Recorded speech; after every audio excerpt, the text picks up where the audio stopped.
72 വയസ്സുള്ളൊരു വയസ്സായ മനുഷ്യൻ 12 വയസ്സുകാരിയെ ഗർഭിണിയാക്കിയിരിക്കുന്നു. 12 വയസ്സുള്ള കുഞ്ഞിന് ഗർഭം എന്തെന്നറിയില്ല, സെക്സ് എന്തെന്നറിയില്ല, തൻ്റെ ശരീരത്തിൽ ആരെങ്കിലും പിടിച്ചാൽ എന്തിനാണെന്ന് പോലും അറിയില്ല. 72 വയസ്സുകാരനാണ് ചെയ്തിരിക്കുന്നത്. നമ്മളുടെയൊക്കെ വീട്ടിൽ മുത്തശ്ശന്മാർ, അപ്പൂപ്പന്മാർ, അമ്മൂമ്മമാരും ഒക്കെ ഉണ്ടല്ലോ. അവരുടെ അടുത്ത് എങ്ങനെയാണ് കൊച്ചുമക്കളെ ആക്കിയിട്ട് അമ്മമാർ, അച്ഛന്മാർ പുറത്തു പോകുന്നത്? കൊച്ചുമക്കളെ മടിയിൽ പിടിച്ചിരുത്തി താലോലിക്കുമ്പോൾ ഇനി അപ്പൂപ്പന്മാർക്കും അമ്മമാർക്കും വേറൊരു ദുഷ്ടചിന്തയുണ്ടോ? ലൈംഗികതയുടെ, സെക്സിൻ്റെ വേറൊരു ലോകത്തിലാണോ നമ്മൾ താമസിക്കുന്നത്? ഒരു വാർത്ത. അടുത്ത വാർത്ത, 8 വയസ്സുകാരിയെ കുട്ടിയെ മദ്രസാധ്യാപകൻ പീഡിപ്പിക്കുന്നു. എന്താണ് നിങ്ങൾ മതം പഠിപ്പിക്കുന്നത്? എന്താണ് നിങ്ങൾ അവിടെ കുട്ടികളെ ചെയ്യുന്നത്? 8 വയസ്സായ കുട്ടി ഇനി ഒരു 70 80 വർഷം ജീവിച്ചിരിക്കുകയാണെങ്കിൽ എന്തായിരിക്കും ആ കുട്ടിയുടെ മാനസികാവസ്ഥ? ആ കുട്ടിയുടെ സഹപ്രവർത്തകർ ഇനി എങ്ങനെയാണ് ആ കുഞ്ഞിനെ കാണുന്നത്? 12 വയസ്സുകാരി പ്രസവിച്ച ഗർഭിണിയായ 12 വയസ്സുകാരിയെ ഇനി എങ്ങനെയാണ് സമൂഹം കാണുന്നത്? ആ കുട്ടിക്ക് ഇനി കല്യാണം കിട്ടുമോ? ഈ കുട്ടിക്ക് നിക്കാഹ് കിട്ടുമോ? ഈ 8 വയസ്സുകാരി കുട്ടിക്ക് ഇനി നിക്കാഹ് കിട്ടുമോ? എന്താണ് ഇവന്മാർക്ക്? കാമപ്രാന്തുണ്ടോ? ഞാൻ നേരത്തെ 1-2 വീഡിയോ ഈ സുഭാഷിതം ചാനലിൽ തന്നെ ചെയ്തിരുന്നു. ഇവിടെ സെക്സ് പാർലറുകൾ തുറക്കണമെന്നേ. നിങ്ങൾ ഈ കണ്ട് കുഴിമന്തിയും കഴിച്ച്, ചിക്കനും അടിച്ച്, മട്ടനും അടിച്ച്, സകലവിധ തോന്നിയവാസ ഭക്ഷണവും കഴിച്ച്, യാതൊരു എക്സർസൈസും ചെയ്യാതെ, വ്യായാമം ചെയ്യാതെ നിങ്ങളുടെ ശരീരത്തിൽ ഒരുപാട് ഹോർമോണുകൾ ഉൽപ്പാദിപ്പിക്കപ്പെടുകയാണെങ്കിൽ, ബീജം ഉൽപ്പാദിപ്പിക്കുകയാണെങ്കിൽ നിങ്ങൾ വേറെ പണി ചെയ്യണമെന്നേ. നിങ്ങൾ പണം കൊടുത്ത് അങ്ങനെ കിട്ടുന്ന സ്ത്രീകളോടുത്ത് പോകണമെന്നേ. പണം കൊടുത്താൽ കിട്ടുന്ന സ്ത്രീകളൊക്കെ ഈ നാട്ടിലുണ്ടെന്നേ. പണ്ടത്തെ കാലമൊന്നുമല്ലെന്നേ. സ്ത്രീകൾ എന്നോട് പുറക്കണം കേട്ടോ.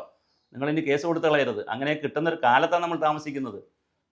ഒരുപാട് സ്ത്രീകൾ അങ്ങനെയൊക്കെ സുരക്ഷിത മാർഗ്ഗങ്ങളും മറ്റു കാര്യങ്ങളൊക്കെ ഉള്ളത് കൊണ്ടും കോടതിയിൽ കേസൊന്നും വരാത്തതുകൊണ്ട് ഇങ്ങനെയൊക്കെ പോകുന്ന സ്ത്രീകൾ ധാരാളം ഉണ്ടെന്നേ. അപ്പോൾ അവരുമായിട്ട് നിങ്ങൾ ഇടപെട്ടോളൂ. നിങ്ങൾ അല്ലെങ്കിൽ ഇവിടെ നിന്ന് വിട്ട് ഗോവയിൽ പോയാൽ, അല്ലെങ്കിൽ മറ്റ് സംസ്ഥാനങ്ങളിലേക്കൊക്കെ പോയാൽ കുറച്ചുകൂടി ഫ്രീ സെക്സ് ഒക്കെ ഉള്ള നാടുണ്ട്. വിദേശ രാജ്യങ്ങളിലേക്കൊക്കെ പോയാൽ ഒരുപാട് സ്ഥലത്തുണ്ട്. നിങ്ങൾ ഇടയ്ക്ക് ടൂറൊക്കെ ഒന്ന് പോയിട്ട് വരൂ. പല രാജ്യങ്ങളിലും ഫ്രീ സെക്സ് ഒക്കെ ഉള്ള ഒരുപാട് രാജ്യങ്ങളുണ്ട്. അവിടെയെല്ലാം നിങ്ങൾ തായ്ലാൻഡ് പോലുള്ള രാജ്യങ്ങളുണ്ട്. ഞാൻ രാജ്യത്തെ കുറ്റം പറത്തില്ല. ആ രാജ്യത്തിൻ്റെ നിയമം അതാണ്. നെതർലാൻഡ്സ് ഉണ്ട്. ഒത്തിരി രാജ്യങ്ങളുണ്ട് ലോകത്ത്. നമുക്ക് അടുത്ത് പോയിട്ട് വരാൻ പറ്റുന്ന തായ്ലാൻഡ് ഉണ്ട്. നിങ്ങളവിടെ പോകൂ. നിങ്ങൾ അവിടുത്തെ സ്ത്രീകളെ കൈകാര്യം. നിങ്ങൾക്ക് 8 വയസ്സായ കുട്ടിയിൽ ഒരു മദ്രസ അധ്യാപകനും 12 വയസ്സായ കുട്ടിയിൽ 72 വയസ്സുകാരനും എന്ത് സെക്സാണ് കാണാൻ കഴിയുക എന്ന്? എത്രയായിരിക്കും ആ കുട്ടികളുടെ ശരീരം വളർന്നിട്ടുള്ളത്? ശരീരത്തിൻ്റെ ഏത് ഭാഗങ്ങളും വളർന്നിട്ടുണ്ടോ? നിങ്ങൾ എന്ത് കണ്ടിട്ടാണ് അവരെ ലൈംഗികമായി പീഡിപ്പിക്കുന്നത്? നിങ്ങളുടെ മാനസികാവസ്ഥ എന്താണ്? ഇത് കേരളത്തിൽ ചോദിക്കേണ്ട വിഷയമാണ്. ഇവിടെ ആവശ്യമില്ലാത്ത വിവാദങ്ങൾ ഉണ്ടാക്കി ഒരു തെറ്റിദ്ധാരണയുടെ പുറത്തായാലോ ശരിയായ ധാരണയുടെ അർത്ഥത്തിൽ 2 കന്യാസ്ത്രീകൾ അറസ്റ്റ് ചെയ്തു. ഇവിടെ ചാനലുകൾ ആഘോഷമായിരുന്നു. അതിനിടയിൽ കേരളത്തിൽ നടക്കുന്ന കുട്ടികളുടെ പോപ്സോ കേസുകളിൽ നടക്കുന്ന ഇത്തരം കാര്യങ്ങൾ. മൂന്നാമതൊരു കാര്യം, സ്കൂളിൽ പഠിക്കുന്ന ഒരു പെൺകുട്ടിയെ മുസ്ലിം മതത്തിലേക്ക് ചേർത്ത് സത്യസരണിയിലേക്ക് കൊണ്ടുപോകാമെന്ന് പറഞ്ഞ് കൊട്ടാരക്കരയിലൊരു സംഭവം. അതിപ്പോൾ പോപ്സോ കേസ് എടുത്തിട്ടുണ്ട്. എന്താണ് ഈ കേരളത്തിൽ സംഭവിക്കുന്നത്?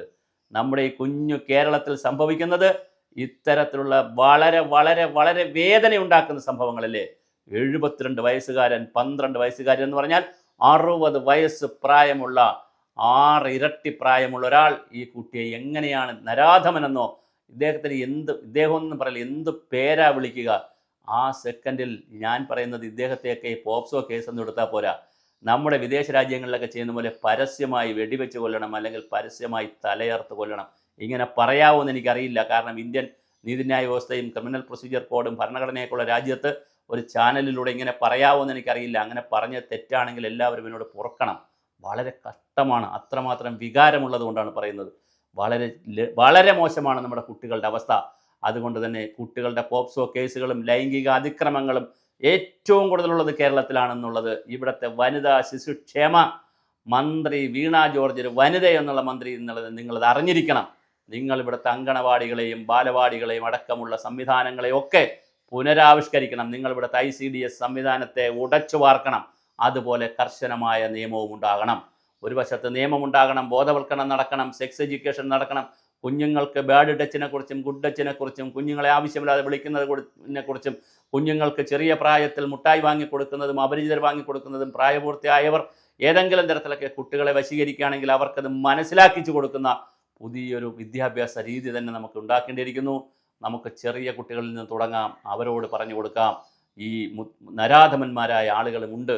ഇവരെയെല്ലാം മുത്തച്ഛനെന്നോ അപ്പൂപ്പനെന്നോ ഒരു പേരിലും വിളിക്കാൻ കഴിയില്ല.